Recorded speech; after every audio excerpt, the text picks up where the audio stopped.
The morning air was crisp, and the hills called to us. We aren't just riding today. We were family, bound by the road and the adventure ahead. The road wasn't planned. The destination didn't matter. It was the freedom of the ride, the trust in each other, and the beauty around us that made it unforgettable. The hills tested us, as they always do, but we leaned on each other, our bond stronger than any curve or storm.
Moments like these remind us why we ride.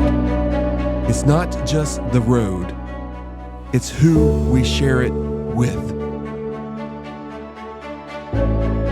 In the end, it's not the miles we count or the destination we reach.